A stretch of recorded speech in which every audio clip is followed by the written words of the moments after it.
Welcome to the sixth lecture on constructing the root locus.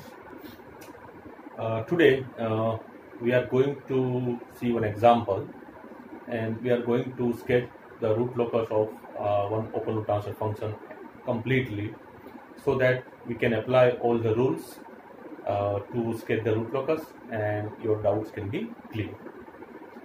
Let's start with an example. So I am taking an open loop transfer function which is given by g of s, h of s.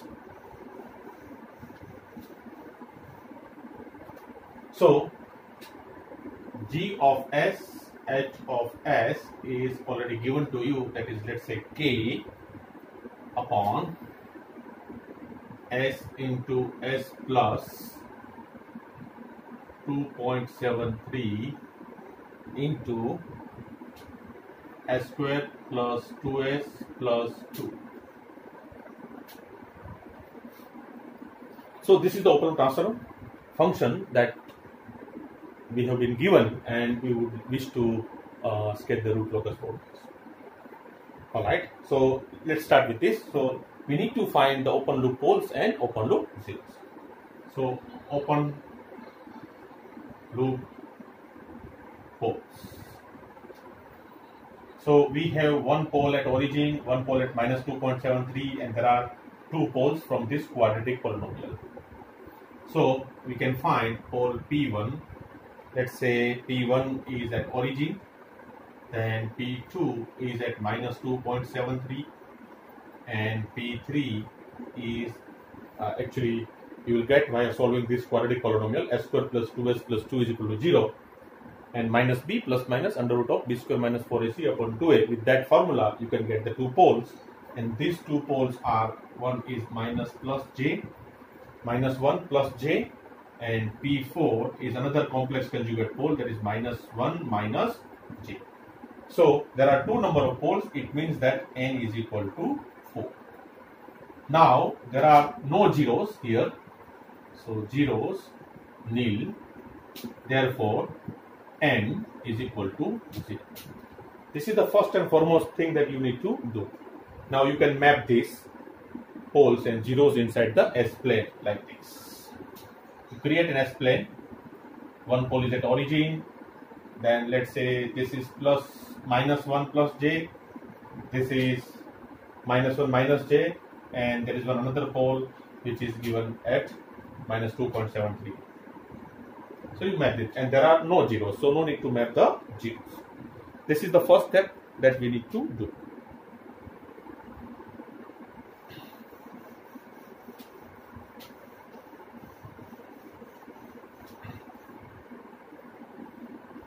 Now we know that since n is equal to 4, there would be 4 branches of root locus, and since n is equal to 0, all these 4 branches, they will terminate at infinity. So how many asymptotes? There are 4 asymptotes, because there are 4 branches which are going to terminate at infinity. If m is equal to 2, then 4 minus 2, 2 branches will terminate at zeros and 2 branches will terminate at infinity.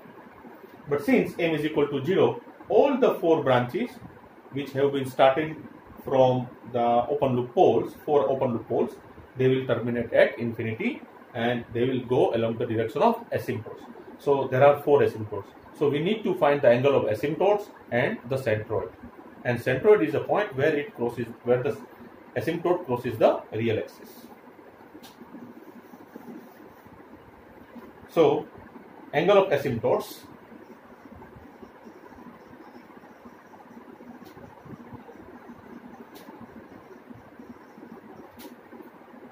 that is given by 2 cube plus 1 into 180 upon n minus n. And this q goes from 0, 1 up to n minus m minus 1. So here 0, 1, n minus m is n is equal to 4, m is equal to 0. So up to, let's say, up to 4 minus 0. So 0, 1, 4 minus 0 minus 1, so up to 3. So 0, 1, 2, 3. So there are 4 asymptotes. So when q is equal to 0, you put q is equal to 0, then 180 divided by 4, which is nothing but 45 degree. Then when q is equal to 1, the angle is 135 degree. When q is equal to 2, the angle is actually 225 degree. And when q is equal to 3, we need to go up to 3. So when q is equal to 3, the asymptote angle is 315 degree. So these are the angle of asymptotes. Now we can also find the centroid. So centroid, we know that centroid is minus sigma a, which is sum of the real parts of poles minus sum of the real parts of zeros upon n minus m. So sum of the real parts of poles. So how many poles? We know that poles were at 0, then minus 2.73, then minus 1 plus j, and minus 1 minus j. These were the 4 poles. So what are the real parts? The real parts of poles is this, this, this, and this. Sum of this. So 0, minus 2, minus 1, minus 1. So actually it is minus 4. Minus sum of the real parts of zeros. So there is no 0. So there are no real parts of zeros, divided by n minus m. N minus m is 4. Yeah. Oh, sorry. It is this actually. Okay. It is not. It is a complete real part.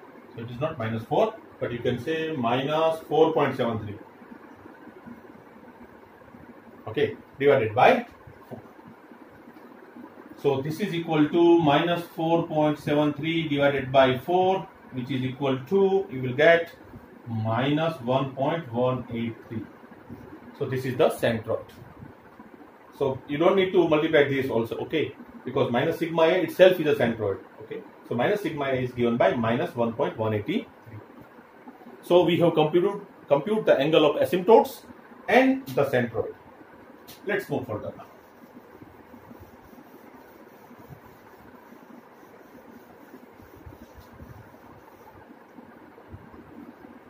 Now we need to identify the line segment on the real axis which is a part of the root locus.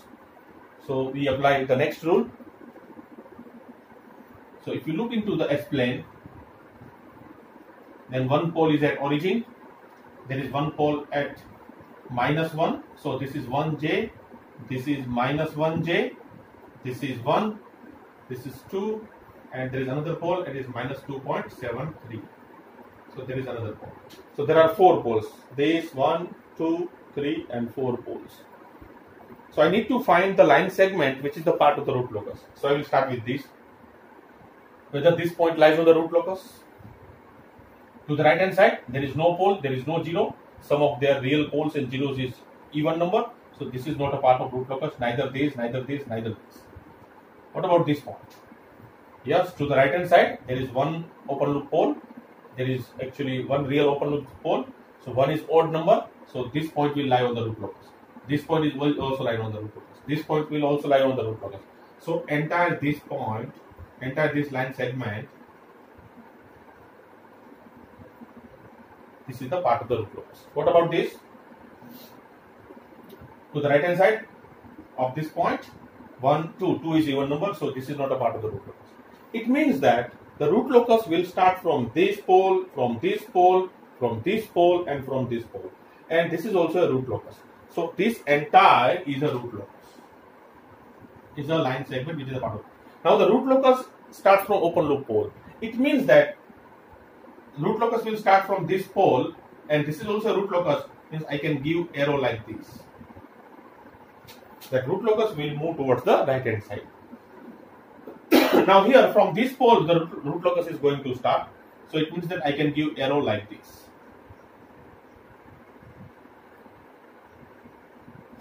So this branch will move towards the right hand side.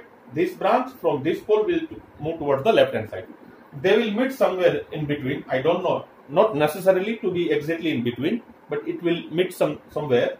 and that point is known as breakaway point, and I need to calculate that breakaway point also. So this is what we have identified, the root locus on the real axis. Now we need to calculate the breakaway point. Why? Because this branch is moving towards the right hand side, this branch is moving towards the left hand side, they will meet somewhere. I need to find that point, and from that point the root locus branches will go in the opposite directions. All right.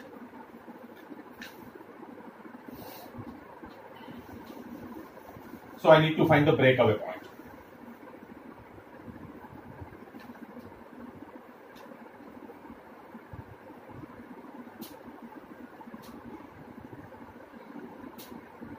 We know that breakaway point can be computed via putting this equation, that is dk by ds equals to 0.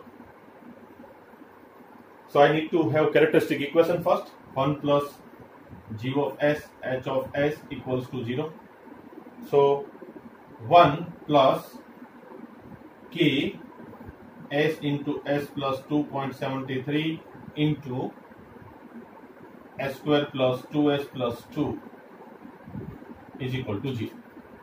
So if I simplify this, I will get an equation like this, that is s raised to 4 plus 4.73 s cube plus 7.46 s square plus 5.46 s plus k is equal to 0. So this is the characteristic equation in terms of k. So now I need to find k. K is equal to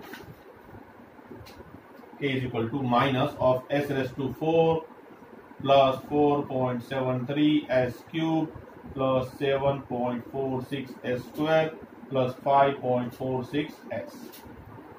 And now I will take the derivative and equate to 0. That is dk by ds equals to 0. So if I take the derivative of this equation with respect to s, I will get this equation, that is 4s cube plus 14.19 s square plus 14.92 s plus 5.46, and this is equal to 0. So with the help of the calculator, I need to find the roots of this polynomial. Very difficult, but you need to find it, at least for a cubic polynomial. So I need to find the roots of this equation. So since it is a cubic polynomial, there will be 3 roots. Now those roots will be complex, they can be real, I don't know. Okay, but I am finding the roots, and one of the root is actually this minus 2.0565. Others were complex actually. So I am neglecting the complex root solutions, but I take this solution, real solution, minus 2.0565, because from the earlier slide we have already known that the breakaway point is between 0 to minus 2.73, which was a part of the root locus. So this is satisfying that solution. So I will take this solution and I will neglect other solutions. So this is my breakaway point. So the breakaway point is calculated. Let's move further. Now the angle of departure.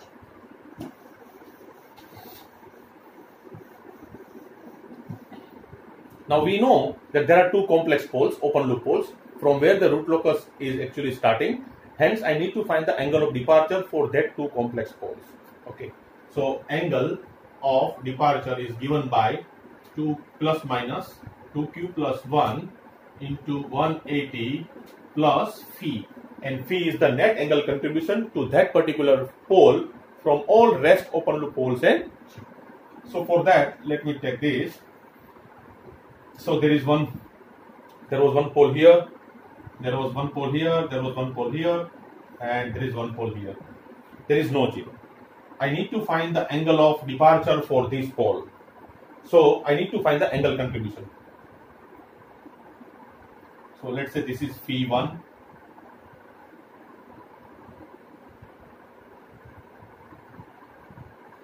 This is phi 2. This is phi 3.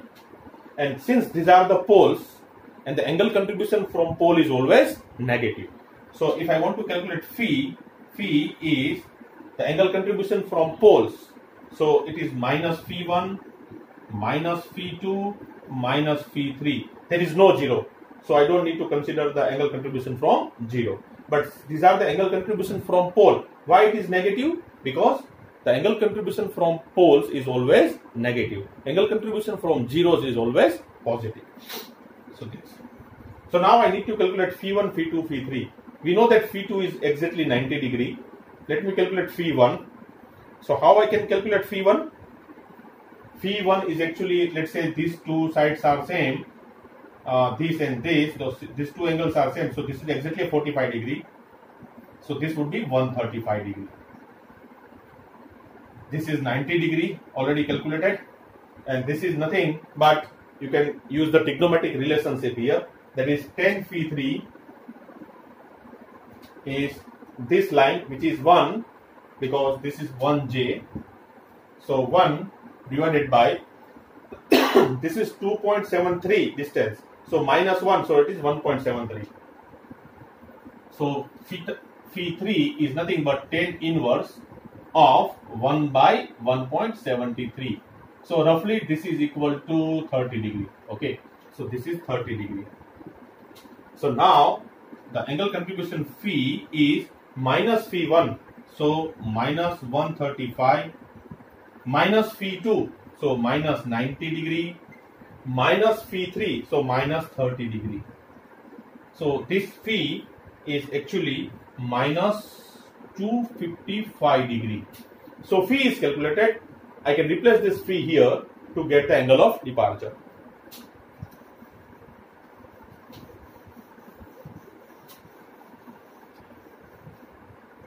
So plus minus 2 cube plus 1 into 180 degree plus actually minus of 255 degree.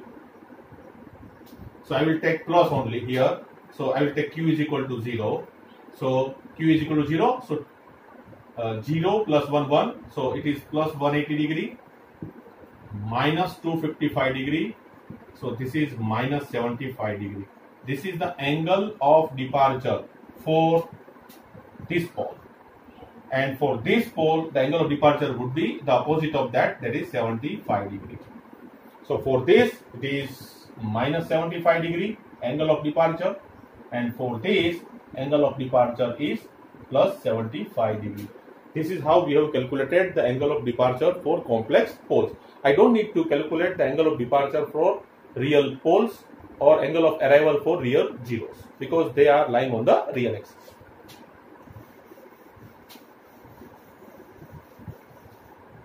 Now, how to represent minus 75 degree, which is angle of departure? So let's say this is the pole, then or this is the pole. So this is minus 75 degree, okay, and this is plus 75 degree. So this is how the tangent to this line there would be an angle of departure. Okay, this is how the root locus will originate.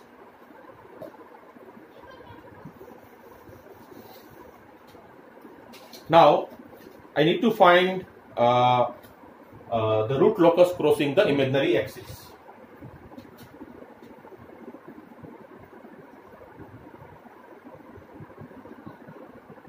So how I can find? I can find using the Raoult-Hurwitz.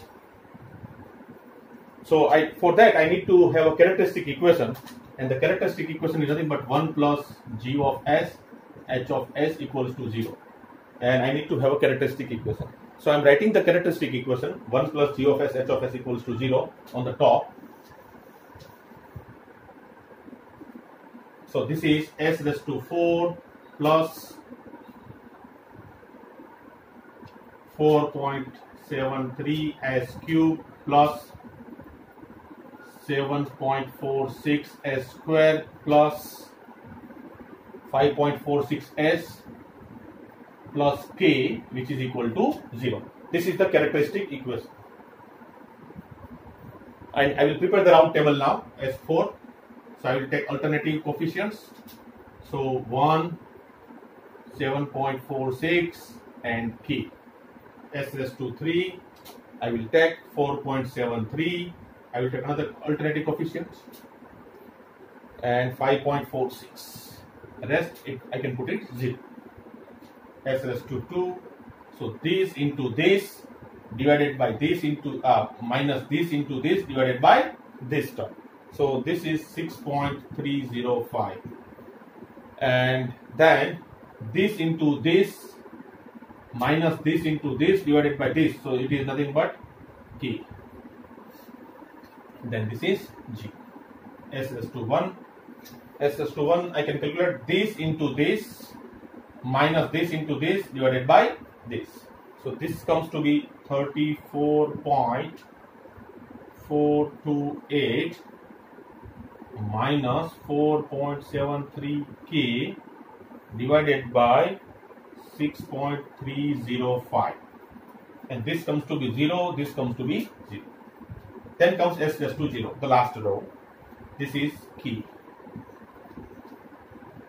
Now I want to find the roots which are on the imaginary axis. So this can be done only if the entire row is 0. So this row cannot be 0 because this is non-zero. This row cannot be 0 because this is non-zero. This row cannot be 0 because this is non-zero. This row can be 0 because this is 0 and this is 0. I need to find a K which makes this element 0. So S raised to 1 row, entire row will be 0. Okay, it means that this value should be equal to 0. So what is that value? 34. So now I am writing this here on the top. That is 34.428 minus 4.73 K divided by 6305 should be equal to 0. This is the condition. It means that this, if I multiply this with this goes to 0. So this goes 34.428 minus 4.73 into K should be equal to 0. It implies that K should be equal to 7.2788. Now, so if I put K is equal to 7.2788, this term would be 0 and the entire row is 0.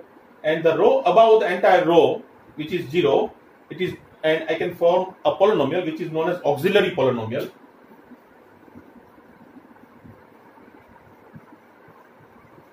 So auxiliary polynomial can be computed via putting the coefficients of the above row, that is S raised to 2th row.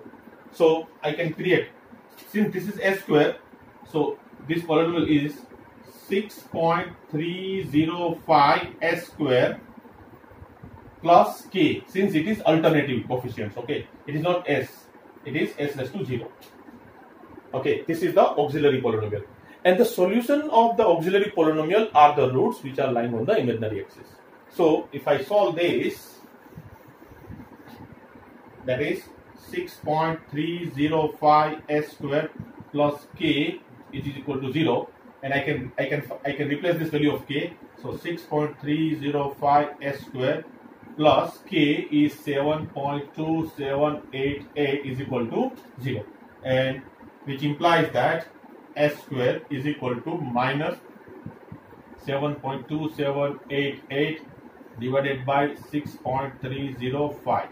Okay, which is nothing but minus of 1.1544. Since it is minus and since it is S square, so S1 and S2 are the two roots, and these are nothing but plus minus, you can say J, you can say the square root of this, so 1.1544 J, which is equal to plus minus 1.0744 J. So these are the roots on the imaginary axis. It means root locus will cross the imaginary axis. At that time, the closed loop poles are this, and at that time the value of K is 7.2788. In this way, we could able to identify the place on the imaginary axis where it will cross the imaginary axis. Now I think we have almost completed except the value of gain k at the breakaway point. Now we can start sketching the root locus.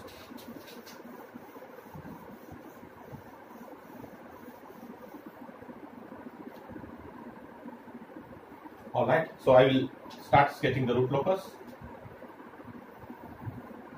This is my real axis, this is imaginary axis, and this is S-plane. You need to write S-plane. This is the origin, and there is one pole here. Let's say this is 1j, this is minus 1j. So, and this is, let's say, minus 1, minus 2, and let's say minus 3. Okay, and let's say this is 1. So there is one pole here, there is one pole here, and there is one pole at here. That is minus 2.73. Okay. We know that this is the part of the root locus. This is the root locus.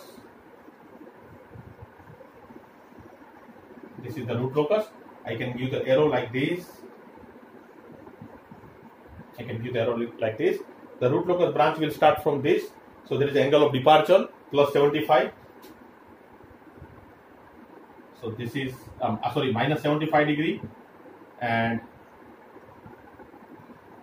this is plus 75 degree. Okay, angle of departure. There is a breakaway point also. That is minus 2 point. Breakaway point was, if you remember, minus 2.05. So minus 2.05 is this place. This is the breakaway point, minus 2.05. Okay. So, and there is a centroid. I need to find the centroid. Centroid was minus 1.18. So minus 1.18 is the centroid. And from the centroid, I need to draw the asymptotes. So asymptotes were 45 degree, 135 degree, you can say then 225 degree and 315 degree. So I need to draw the asymptotes from the centroid. So this is centroid, okay, and this is breakaway point. This is centroid, and I will draw the line of 45 degree. So this is 45 degree, okay. I will draw a line of 135 degree. This is 135 degree. I will draw a line of, let's say, 225 degree. I will draw a line, let's say, 315 degree. These are my asymptotes. 45 degree, 135 degree, 225 degree, and 315 degree. Now, so naturally this, so the root locus is approaching here. Then it is breakaway here. I think that breakaway here. Then one branch will go in this direction along the direction of asymptotes. One branch will go in this direction. So you can say the root locus is something like this now. I will draw a line, and the tangent to this line is this. The root locus is moving. Okay, and the tangent to this line, this is the red line, is the root locus, and this will go towards k is equal to infinite. This is also k is equal to infinite. They will go along the direction of asymptotes. So now these two branches are over. One branch originates starting from this pole. From this pole, they will break away here. One branch will go to this place. One branch will go towards this direction. Now from the complex pole, asymptote is here. They are the guider. So the root locus will go along the direction of asymptotes. So at minus 75 degree tangent, they will move here, and they will move here. But I don't know at which locations they will cross the imaginary axis. But we have computed that is plus minus something like this j. Plus it was 1.07 j. So it will cross on this line, and this branch you can say 1.07 j. So go like this. So this is the root locus. This branch, this is one branch, this is another branch, this is another branch, this is also another branch with k is equal to infinity. With k is equal to infinity. So I need to find the value of k here at the breakaway point, and I have already calculated the value of k here and here. So that was actually in our Routh-Hurwitz, the k was 7.27. Here the k is 7.27. Here also the k is 7.27. You need to find the value of gain k at the breakaway point minus 2.05 using using that formula. That k, the gain k, is the phasor of S plus poles and the phasor of S plus Zi union. Okay. So this is about this is the complete root locus. So you can ascertain the stability of the system from the root locus. What is that stability? For this branch and this branch, you can increase the any value of k right from 0. So here you write k is equal to 0. From pole k is equal to 0. From pole k is equal to 0. K is equal to 0. So k is equal to 0 to infinite this branch. K is equal to 0 to infinite this branch. K is equal to 0 to infinite this, and then break away this, and from k is equal to 0 this to this and this. So now for these two branches, any value of k between 0 to infinity, the system is stable. But now for this branch, these poles, the value of k less than 7.27, the system is stable. More than 7.27, when the k is more than 7.27, the root locus crossing the imaginary axis, so the system becomes unstable. For a system to be stable, all the closed loop poles should be inside the left hand side of S plane. So the system is stable for k less than 7.27. This is how we can ascertain the stability of the system. Thank you. This ends the this lecture number 6 on the example on the root locus. Thank you.